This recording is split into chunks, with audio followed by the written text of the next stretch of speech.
লা'নাল্লাহু নাযিরা ওয়াল মানযুরা ইলাইহি। আল্লাহ নবী সাল্লাল্লাহু আলাইহি ওয়াসাল্লাম দুই শ্রেণীর মানুষের উপর লানত করেছেন। কয় শ্রেণীর? দুই শ্রেণীর। এক নম্বর হলো আন-নাযিরা, পরপুরুষ, যে পর নারীকে দেখে, যে তার দুই চোখ দিয়ে কাকে দেখে? পর নারীকে দেখে। ওয়াল মানযুরা ইলাইহি, এবং সেই পর নারী যাকে কোনো পরপুরুষ দেখলো, যে দেখলো, যে দেখাইলো, দুইজনকে আল্লাহ তাআলা কি করেছেন? লানত করেছেন। এজন্য আল্লাহ তাআলা পর্দার আয়াত আল্লাহ নবী সাল্লাল্লাহু আলাইহি ওয়াসাল্লামের উপর নাযিল করে বলেন, আল্লাহ তাআলা বলেন, ইয়া আইয়ুহান নাবিয়্যু, হে নবী, কুল লি আজওয়াজিকা, আপনি আপনার স্ত্রীকে বলুন, ওয়া বানাতিকা, আপনার কন্যাকে বলুন, ওয়া নিসাইল মুমিনিন, এবং মুমিনদের স্ত্রীগণকে বলুন, ইউদিনা আলাইহিন্না জালালিহিন্না, তারা যেন তাদের আবাদে মস্তক ঢেকে রাখে, তারা যেন পর্দা করে। তাহলে পর্দা করার হুকুম দিয়েছেন যিনি, তিনি কে? আল্লাহ তাআলা। আল্লাহ তাআলা আরেক আয়াতের মধ্যে বলেন, ওয়াকারনা ফি বুয়ুতিকুন্না ওয়ালা তাবাররাজনা তাবাররুজাল জাহিলিয়াতিল উলা। আল্লাহ তাআলা নির্দেশ দিয়ে বলেন, ওয়াকারনা ফি বুয়ুতিকুন্না, আমি আল্লাহর হুকুম হলো, হে মহিলারা, ওয়াকারনা ফি বুয়ুতিকুন্না, তোমরা থাকবে তোমাদের ঘরে, ওয়ালা তাবাররুজনা তাবাররুজাল জাহিলিয়াতিল উলা, তোমরা জাহিলি যুগের, ফিরআউনের যুগের, নমরুদের যুগে, হামানের যুগে, বড় বড় কাফের মুশরিকদের জামানার মধ্যে যেভাবে মহিলারা চলতো, তোমরা সেভাবে চলতে পারবে না। এটা আমি আল্লাহ তাআলা হারাম করে দিলাম। এখন আপনারা যারা আজকের আলোচনা শুনতেছেন, আপনাদের মনে একটা ভরসা রাখতে পারে, মসজিদের মধ্যে কি মহিলা আসে? বলছেন নাকি? বলে কি মসজিদে কি আপনি মহিলা নামাজ পড়বে? তাহলে মহিলাদের আলোচনা, পর্দার বিধান নিয়ে আলোচনা করা হচ্ছে কেন? কারণ যদি একজন মহিলা পর্দা লঙ্ঘনের কারণে জাহান্নামে যায়, মহিলা যাবে একজন, জাহান্নামে যাবে চারজন পুরুষ। কয়জন? আল্লাহ তাআলা যেদিন কিয়ামতের ময়দানে যখন আল্লাহ তাআলা দাড়িপাল্লা কায়েম করে দিবেন, এমন অবস্থার মধ্যে অনেক ব্যক্তি অনেক কারণে জাহান্নামে যাবে। কেউ সুদ খাওয়ার কারণে জাহান্নামে যাবে, কেউ নামাজ না পড়ার কারণে জাহান্নামে যাবে, কেউ রোজা রাখার কারণে জাহান্নামে যাবে, কেউ জেনা করার জন্য জাহান্নামে যাবে। জাহান্নামে যাওয়ার এক একজনের এক একটা কারণ থাকবে। এমন কিছু কারণ আছে যে কারণগুলোর কারণে মানুষ জাহান্নামে যাবে। ওই কারণগুলো হবে, একটা কারণ হলো দুনিয়াতে যদি কোনো মহিলা পর্দা লঙ্ঘন করে, পর্দার হুকুম না মেনে চলে, ওই মহিলাও জাহান্নামে যাবে। তার মানে বোঝা গেল জাহান্নামীরা জাহান্নামে বিভিন্ন কারণে যাবে। আচ্ছা, জেলখানা আছে না? জেলখানা কি সবাই চুরি করার কারণে যায়, নাকি হত্যা করার কারণে যায়? আবার কেউ যায় পেন্সিলের ব্যবসা করতে যায়, ধরা খাইছে। তার মানে অনেক ধরনের আসামি একত্র হয় কোথায়? জেলখানায়। ঠিক তেমনি ভাবে আল্লাহর জাহান্নামের মধ্যে সবাই তো আর নামাজ না পড়ার কারণে জাহান্নামে যাবে না। অনেকে আছে সুদ না করার কারণে জাহান্নামে যাবে। আবার অনেক এমন ব্যক্তি আছে যারা 5 ওয়াক্ত নামাজ পড়ে নাই, এজন্য জাহান্নামে যাবে। অনেকে আছে আমানতদারিতা রক্ষা করে নাই, এজন্য জাহান্নামে যাবে। তাহলে জাহান্নামে যাওয়ার এক একজনের এক একটা কারণ। তবে কোন মহিলা যদি পর্দা লঙ্ঘন করার কারণে, পর্দা না করার কারণে, বেহায়া করার কারণে জাহান্নামে যায়, ওই মহিলা সাথে সাথে নিজে তো জাহান্নামে যাবে, 4 জন পুরুষকে জাহান্নামে নিয়ে যাবে। কয়জনকে? তাহলে একজন মহিলাকে পর্দার ওয়াজ শুনতে যদি একজন মহিলার দরকার হয়, সাথে সাথে 4 জন পুরুষকে পর্দার ওয়াজ শুনতে হবে। একজন মহিলার জন্য যদি পর্দার ওয়াজ শোনা জরুরি হয়, তাহলে কয়জন পুরুষের জন্য পর্দার ওয়াজ শোনা জরুরি? 4 জন। যদি কোনো মহিলা কিয়ামতের দিন পর্দা না করার কারণে তার ঠিকানা হয়ে যায় জাহান্নাম, সেই মহিলার সাথে সাথে আল্লাহ তাআলার দরবারে মামলা করে দিবে। 1 নম্বর আসামি বানাবে তার পিতাকে। আল্লাহর দরবারের মধ্যে মামলা করবে, আল্লাহ, দুনিয়াতে আপনি আমাকে অধীনস্থ বানিয়ে দিয়েছিলেন। আমি যখন আমার পিতার অধীনস্থ ছিলাম, আমার পিতা জানতো যে পর্দা করা আমার জন্য ফরজ, কিন্তু আমার পিতা আমাকে কোনোদিনও বলে নাই যে মা তুমি পর্দা করো। ভালোভাবে কোনোদিনও বোঝায় নাই। হ্যাঁ, যদি 2-1 বার ভালোভাবে বুঝাইছে, কিন্তু আমার পিতার কর্তৃত্ব আমার উপর ছিল 100%। কিন্তু আমার বাবা কোনোদিনও আমাকে ধমক দিয়ে পর্দা করতে বলে নাই। এমন পিতা সমাজে নাই, আছে না নাই? 1 নম্বর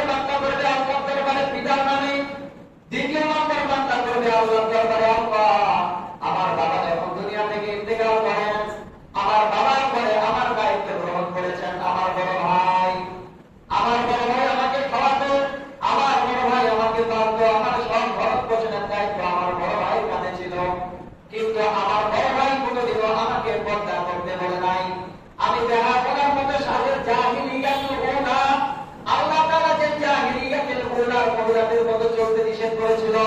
আমি মাথার মধ্যে কাপড় না দিয়ে, চোখের মধ্যে আশকারা মেখে, মেকআপ মেখে, সুন্দর সুন্দর পাতলা পাতলা শাড়ি পরে আমি বাইরে গিয়েছিলাম পর পুরুষদেরকে আমার শরীর প্রদর্শন করেছিলাম।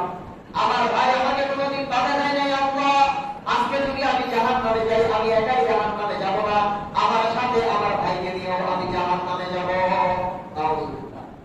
দ্বিতীয় নম্বর আসলে কাকে বলবো? ভাইকে।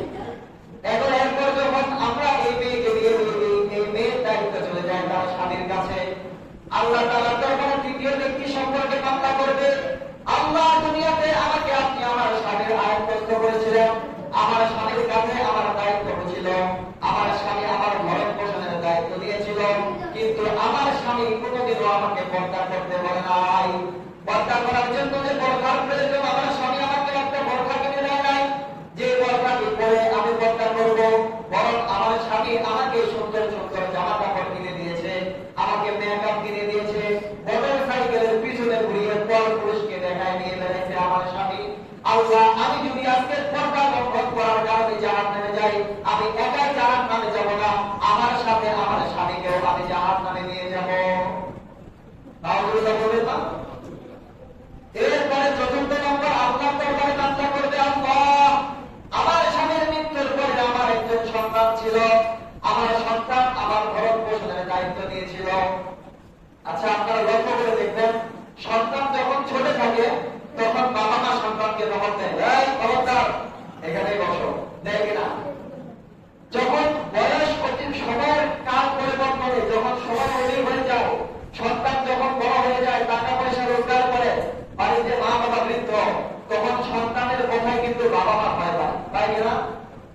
কারণ সন্তান জানে যে ছেলেরা কত সমস্যা আছে, বলে কিনা? একটা সময় থাকে যখন বাবা মা সন্তানকে রাগ দেখায়, আরেকটা সময় থাকে যখন সন্তান বাবা মাকে রাগ দেখায়। বাবা মা যদি ডাক্তারের কাছে না যেতে চায়, হ্যাঁ আপনারা কেন ডাক্তারের কাছে যাবেন না, এমনই ডাক্তারের কাছে যেতে হবে, চলেন, বলে কিনা? খবর দেয় কিনা? ভালোর কারণে খবর দেয়, এটা ঠিক আছে। মা বাবা কিন্তু বৃদ্ধকালে সন্তানকে ভয় পায় যে আমার সন্তান কালে কিন্তু খবর খারাপ আছে, ভয় পায় কিনা? এই জন্য মহিলা তার কিয়ামতের ময়দানে যদি জাহান্নামে যায়, চতুর্থ নম্বর আসামি করবে সন্তানকে।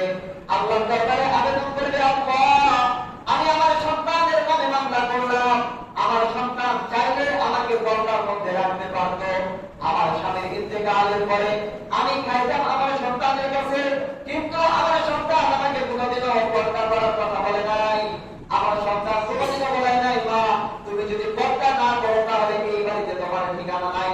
আমাকে কোনোদিনই সুন্দরভাবে বোঝায় নাই, আমাকে কোনোদিন সুন্দরভাবে বোঝাবে তো দূরের কথা, আমাকে ধমক দিয়ে আমার সন্তান বলে নাই। আল্লাহ, আজকে যদি আমি জাহান্নামে যাই, আমি একাই জাহান্নামে যাব না, আমার সাথে আমার সন্তানকেও নিয়ে আমি জাহান্নামে যাব। তাহলে যদি একজন মহিলা বিপর্দার কারণে জাহান্নামে যায়, কয়জন পুরুষকে জাহান্নামে নিয়ে যাবে? 4 জন পুরুষকে জাহান্নামে নিয়ে যাবে। তার মানে বোঝা গেল, একজন মহিলার জন্য পর্দার উপাসনা যতটুকু জরুরি, 4 জন পুরুষের জন্য পর্দার উপাসনা ততটুকু জরুরি। মহিলাদের পর্দার সুরত হলো 2 ধরনের। কয় ধরনের? জোরে বলেন, কয় ধরনের? 2 ধরনের। এক ধরনের পর্দা হলো ঘরের ভিতর, আরেক ধরনের পর্দা হলো ঘরের বাইরে। আমরা দেখি যারা মহিলা মাদ্রাসার ছাত্রী বা যারা হুজুরদের বউ, তারা কিন্তু পর্দার সাথে চলে, দেখছেন কিনা আপনারা? পর্দা পরে এমন ভাবে বর্ণা পরে যায়, আপনি পিছন থেকে, সামনে থেকে, ডান থেকে, বাম থেকে দেখে বুঝবেন না এটা কি 12 বছর, 15 বছর, 20 বয়সের যুবতী, নাকি এটা 40, 50, 60 বছরের বৃদ্ধা। বুঝা যায়? পর্দা করতে হলে এমন ভাবে যখন বাইরে থাকবে, আর যখন ভিতরে থাকবে, তখন ভিতরের পর্দার পরিবেশ কায়েম করে দেওয়া দায়িত্ব হলো আপনার। আপনি যদি বাবা হন, দায়িত্ব আপনার, পিতা আপনার উপর। আপনি যদি ভাই হন, আপনি ভাইয়ের উপর দায়িত্ব। আপনি যদি স্বামী হন, আপনি স্বামীর উপর দায়িত্ব। আপনি যদি সন্তান হন, আপনার মাকে পর্দায় রাখার দায়িত্ব আপনার। কিভাবে পর্দায় রাখবেন? আপনার মেয়ের ঘরের মধ্যে আপনার ভাইয়ের ছেলে প্রবেশ করতে পারবে না, এটা আল্লাহ তাআলা হারাম করে দিয়েছেন। কে হারাম করেছেন? আল্লাহ তাআলা হারাম করেছেন। এখন যদি আপনি আপনার বাড়ির মধ্যে আপনার পরিবেশটা এত সুন্দর করে রেখেছেন, আপনার মেয়ের ঘরের মধ্যে আপনার ভাইয়ের ছেলে যাচ্ছে, আপনার ভাসুরের ছেলে যাচ্ছে, তার মেয়ের চাচাতো ভাই, চাচাতো খালাতো ভাই মামাতো ভাই অনায়াসে মেয়ের ঘরে প্রবেশ করতে পারে, আপনার মেয়ের সাথে সুন্দরভাবে কথা বলতে পারে, এর একমাত্র জিম্মাদার, সব থেকে বড় জিম্মাদার হলেন আপনি। সব থেকে বড় জিম্মাদার কে? আপনি। তারপরে জিম্মাদার সে, কারণ সে নিজে কেন পর্দা করবো না। এজন্য আল্লাহর দরবারে যখন কোনো মহিলা জাহান্নামে যাবে বেপরদার কারণে, তখন ওই মহিলা কয়জন পুরুষকে জাহান্নামে নিয়ে যাবে? 4 জন পুরুষকে নিয়ে যাবে। এজন্য আপনার উপর দায়িত্ব হলো আপনার মেয়েকে পর্দার সাথে রাখা, আপনার স্ত্রীকে পর্দার সাথে রাখা, আপনার বোনকে পর্দার সাথে রাখা, আপনার মাকে পর্দার সাথে রাখা। এই দায়িত্ব কার? আপনার, আমার, নাকি আরেকজন ভাইয়ের? আপনার আমার নিজের। এজন্য আমরা পর্দার সাথে রাখবো, কেননা পর্দার সাথে যদি কোনো মহিলা না চলে তাহলে তারা জাহান্নামে খুব ভয়াবহ শাস্তি পাবে। আল্লাহ নবী সাল্লাল্লাহু আলাইহি ওয়াসাল্লাম মেরাজের রজনীতে আল্লাহ নবী সাল্লাল্লাহু আলাইহি ওয়াসাল্লাম জান্নাতে ভ্রমণ করেছেন এবং জাহান্নামের উকি মেরে দেখেছেন। একদিন ফাতেমাতুজ জোহরা রাদিয়াল্লাহু তাআলা আনহা, নবীর পরিচয় সন্তান ফাতেমাতুজ জোহরা রাদিয়াল্লাহু তাআলা আনহা তার পিতার দরবারে গেলেন, তার স্বামীকে নিয়ে গেলেন পিতার কাছে। যখন পিতার ঘরের মধ্যে প্রবেশ করলেন, স্বামীকে বললেন, ইন্তাজির আবু বড় আবুয়ালা, হে আমার প্রাণের স্বামী, আপনি দাঁড়ান, আমি আগে গিয়ে আমার বাবার অবস্থা দেখে আসি। ফাতেমাতুজ জোহরা রাদিয়াল্লাহু তাআলা আনহা চলে গেলেন পিতার দরবারে, পিতার ঘরের মধ্যে প্রবেশ করে দেখলেন পিতার পিতা কান্না করছেন। পিতার কান্না দেখে মেয়ের আর সহ্য হলো না, পিতাকে ডাক দিয়ে বললেন, ও আমার পিতা যান, কি ব্যাপার, আপনি কেন কান্না করছেন? আপনার কি হয়েছে? আপনার কি আপনার মায়ের কথা স্মরণ করেছে এজন্য কান্না করছেন? বলে বললেন, না রে মা, আমার তোমার স্ত্রীর কথা স্মরণ, আমার মায়ের কথা স্মরণ করে নেই, এজন্য আমি কান্না করেছি না। আবার জিজ্ঞাসা করলেন, হে আমার পিতা, আপনার কি আমার মায়ের কথা মনে পড়ছে, আপনার স্ত্রীর কথা মনে পড়ছে নাকি? আপনার কি খাদিজাতুল কুবরা রাদিয়াল্লাহু তাআলা আনহার কথা মনে পড়ছে? বলে বললেন, না না, আমি আমার স্ত্রীর কথা মনে করে আমি কান্না করছি না। তখন ফাতেমাতুজ জোহরা রাদিয়াল্লাহু তাআলা আনহা বললেন, হে আমার বাবা, তাহলে আপনি কেন কান্না করছেন? আমাকে একটু কান্নার বর্ণনা দেন, আপনার কান্না করার কারণটা কি? জনাব মুহাম্মদুর রাসূলুল্লাহ সাল্লাল্লাহু আলাইহি ওয়াসাল্লাম বললেন, হে আমার কলিজার টুকরা সন্তান ফাতেমাতুজ জোহরা, আমাকে যখন আল্লাহ তাআলা মেরাজে নিয়ে যায়, সেখানে আল্লাহ তাআলা আমাকে জান্নাতে দেখিয়েছিলেন এবং জাহান্নামও আমি দেখেছিলাম। কিন্তু আমি যখন জাহান্নামের দিকে লক্ষ্য করলাম, আমি দেখলাম যে জাহান্নামের মধ্যে অধিকাংশ জাহান্নামী হলো নারী। অধিকাংশ জাহান্নামী কারা ছিল? মহিলারা ছিল। আমি যখন জাহান্নাম ভ্রমণ করলাম, আমি দেখলাম এক শ্রেণীর মহিলা, ওই মহিলাদের মাথার চুল খুলে দিয়ে তাদেরকে বেঁধে জাহান্নামের আগুনের মধ্যে ঝুলায় রাখা হয়েছে। ওই জাহান্নামের আগুন থেকে চতুর্দিকে জাহান্নামের আগুনে ওই মহিলাটা ঘুরা হয়ে যাচ্ছে, ওই মহিলা ভাজা যাচ্ছে। এমন সময়ের মধ্যে দেখা যায় ওই মহিলার মাথার বগল খুলে পর করে পড়ছে। আমি জিবরাইলকে জিজ্ঞাসা করলাম, জিবরাইল, কি ব্যাপার, এই মহিলাকে এভাবে শাস্তি দেওয়া হচ্ছে কেন? জিবরাইল উত্তর দিল, ভয় আল্লাহর, এই মহিলা হলো দুনিয়ার ওই মহিলা, যে মহিলা দুনিয়াতে মাথায় কাপড় দিয়ে চলতো না। আল্লাহ তাআলা মাথার চুলগুলো পর্দা করতে ফরজ করে দিয়েছিলেন, কিন্তু এই মহিলা দুনিয়ার মধ্যে তার চুলগুলো ঢাকতো না, সে খোলা মাথা উপরে বেড়াইতো, সে পর পুরুষকে তার মাথার চুল খুলে দেখাতো। এই জন্য আজকে জাহান্নামের মধ্যে তাকে শাস্তি দেওয়া হয়। বলবেন না এই কথা আজকে না। এজন্য আল্লাহ নবী সাল্লাল্লাহু আলাইহি ওয়াসাল্লাম 1400 বছর আমাদেরকে বলে দিয়েছেন, সিফান মিন আহলিন নার লাম আরাহুমা। আল্লাহ নবী বলেন, সিফান মিন আহলিন নার, সামনে দুইটা দল আসবে, যে দুই শ্রেণীর মানুষ জাহান্নামে যাবে, লাম আরাহুমা, তারা এখনো প্রকাশ পায়নি দেখে আমি তাদেরকে দেখছি না, কিন্তু অচিরে দুই শ্রেণীর মানুষ দেখা দেবে, যে দুই শ্রেণীর মানুষ নাম ইয়াদখুলুনাল জান্নাতা, তারা কোনদিনও জান্নাতে প্রবেশ করবে না। এই দুই শ্রেণীর মানুষ সামনে দেখা দিবে।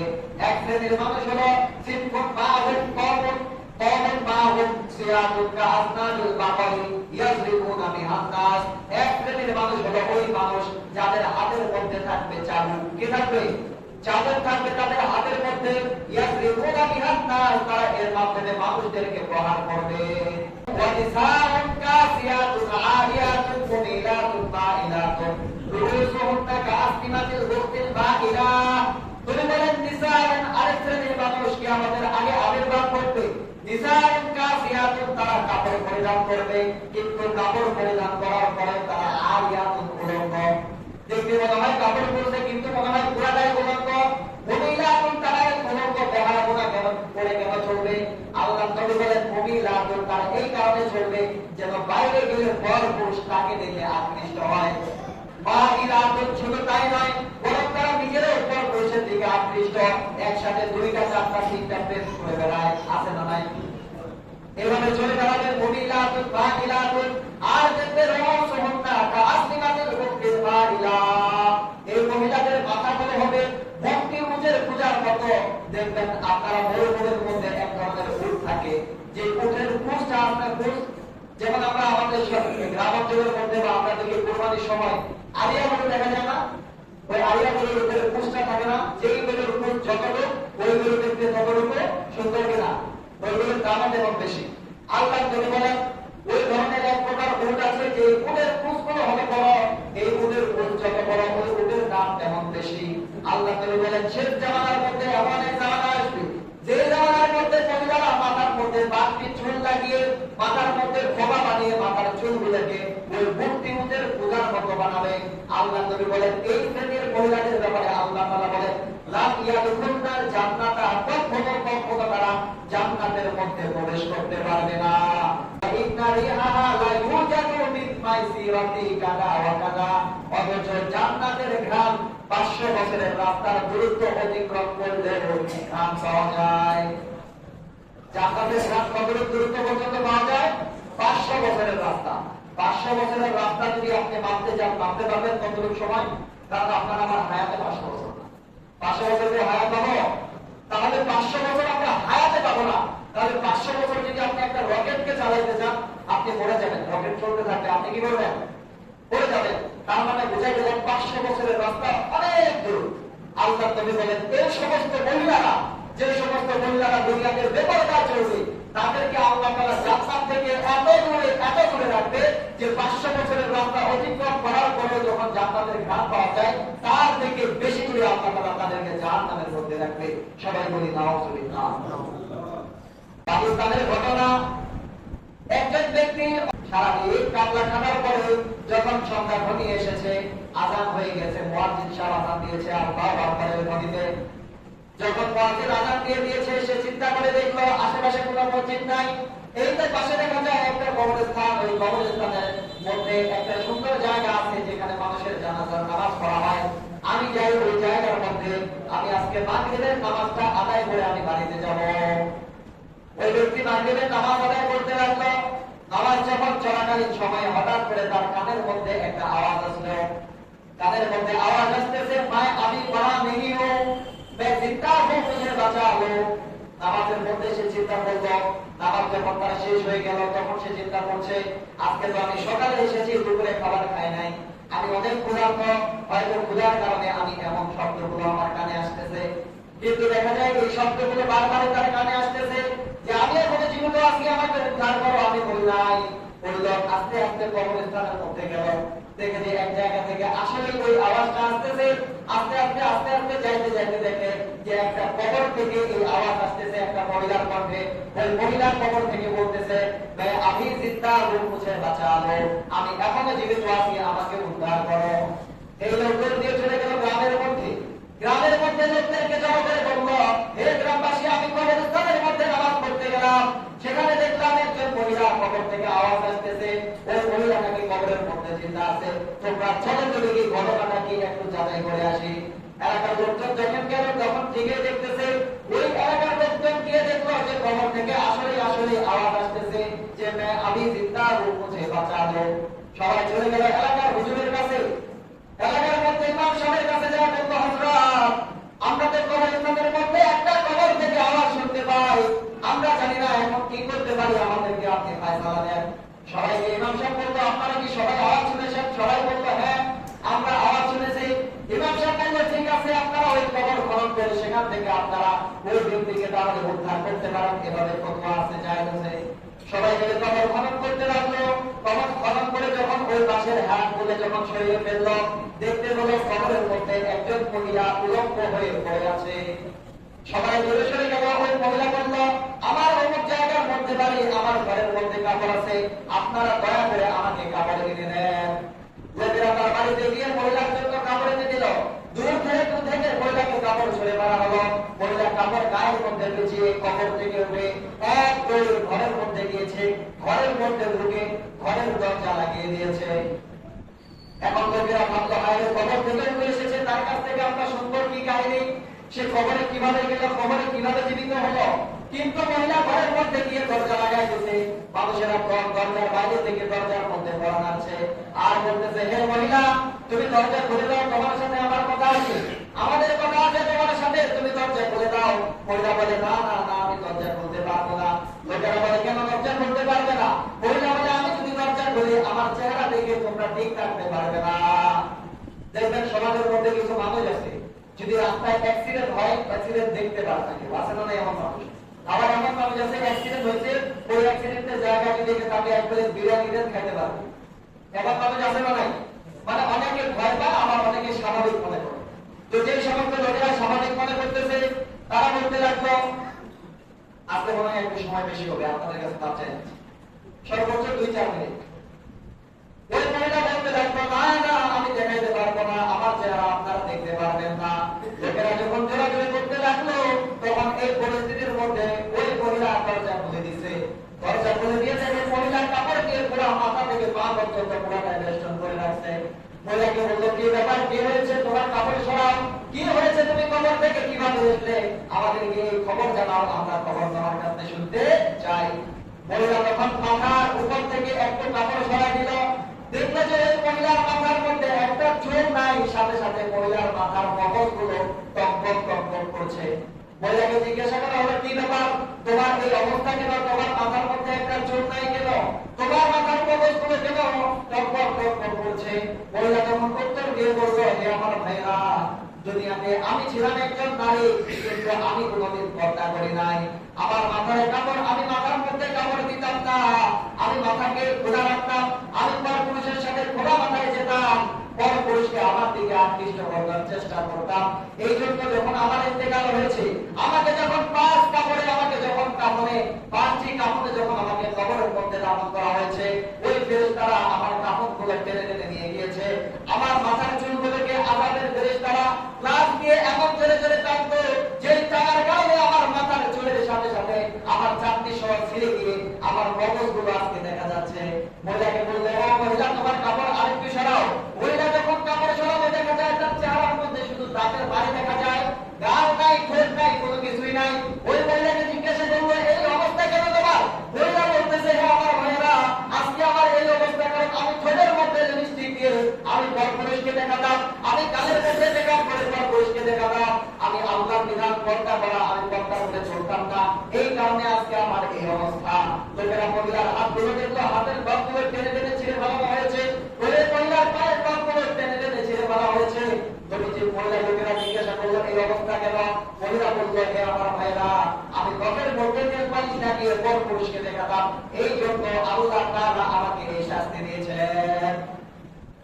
আমরা কি চাই আমার মা, আমার বোন, আমার মেয়ে, আমার স্ত্রী জাহান্নামে এই শাস্তি পাক? আমরা চাই? যদি না চাই, তাহলে আমাদের স্ত্রীদেরকে আমাদের পর্দা করাতে হবে, আমাদের বোনকে আমাদের পর্দা করাতে হবে, আমাদের সন্তানকে আমাদের পর্দা করাতে হবে, এই দায়িত্ব আমাদের। এই জন্য আজকে দেখা যায় যে সমাজের মধ্যে সবাই চোর, সবাই বাটপার, ভালো মানুষ খুঁজে পাওয়া মুশকিল। কেন মুশকিল? আজকে আব্দুল কাদের জিলানী কেন নাই? আজকে মালিক ইবনে দিনারের মতো বড় বড় বুজুর্গানে কেরাম কেন বাংলার জমিনে জন্ম হয় না? এই কারণে হয় না যে তাদের মতো বুজুর্গের জন্ম দেওয়ার জন্য এই জামানার মধ্যে মহিলাই পাওয়া যায়। সব মহিলা তো অশ্লীল বেহায়াপনার মধ্যে লিপ্ত। যে মহিলা অশ্লীল বেহায়াপনা, তার গর্ভ থেকে কিভাবে নেককার সন্তান জন্মগ্রহণ, সেই মহিলার গর্ভ থেকে তো কোনোদিন নেককার সন্তান জন্মগ্রহণ করবে না। এই জন্য এক বুজুর্গ বলছে, আপনি একজন সৎ মাতা, আমি একটা সুন্দর সমাজ আপনাকে দেব। আমাদের মা বলে যদি সৎ না হয়, তাহলে আমরা সুন্দর সমাজ আশা করতে পারি না। এই জন্য আমাদের সমাজের শান্তির জন্য, আমাদের জান্নাতের সফলতার জন্য আমরা এই 4 শ্রেণীর পুরুষ, বাবা, ভাই, সন্তান, স্বামী, 4 শ্রেণীর পুরুষ আমাদের অধীনস্থ মহিলাদেরকে পর্দায় রাখবো তো ইনশাআল্লাহ। আল্লাহ তাআলা আমাদের সবাইকে তৌফিক দান করুন। সবাই বলি আল্লাহুম্মা আমিন। ওয়া